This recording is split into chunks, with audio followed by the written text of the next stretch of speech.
cà phê trong đòi đay mà cả lành ní ruột sạch lụa có bây chùm nuôn đai sở rí chát nâu blog xa over the say play mà rồi không mấy bông phôn ai score cả lành bông sở đây có lụa to vì dây vì mặt bị ấy quạt mà đo bạch cho bọn này cà phê trong đòi đay để dân anh có mong rú chiết bàn xa lưu có ngôn tam cho nó chất tự bán hơi bởi vậy vì môi quạt vinh quạt đằng cùi bọc các bông bột đằng mong thắng có mong rú chiết xa ngôn ấy quạt nhằm mau ruột năm hơi sân ở tha bựcឡើងមកដល់តូបបងប្អូនហើយនៅកន្លែងប៉ុនគាត់នេះបើនិយាយពីរសជាតិបងប្អូនមកនិយាយថាមុំបើសិនជាយើងកំងធម្មតាចង់យើងចាស់អានេះសម្រាប់ខ្ញុំទេណាហើយច្រកឌឿងហែមបើយើងហៅថាច្រកឌឿងហែមលោកអូសេក៏ហៅអញ្ចឹងប៉ុន្តែយើងអាចហៅច្រកតូចផ្លូវតូចអីតាមដែលបងប្អូនហៅពីខ្ញុំទៅម្ដងដឹងតែនៅលើផ្លូវ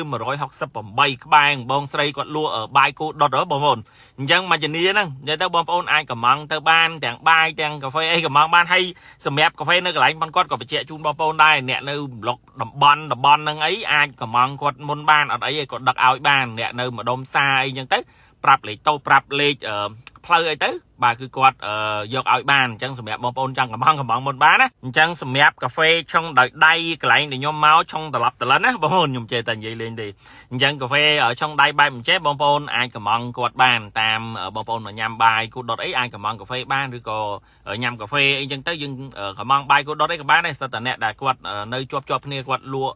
អាជីស្រ័យគ្នាទៅវិញទៅមកដែរទេអញ្ចឹងពីខ្ញុំមានតែប៉ុណ្្នឹងទេសម្រាប់បងប្អូនដែលជាមួយក៏អាចខមមិនបានអរគុណច្រើនបាយបាយ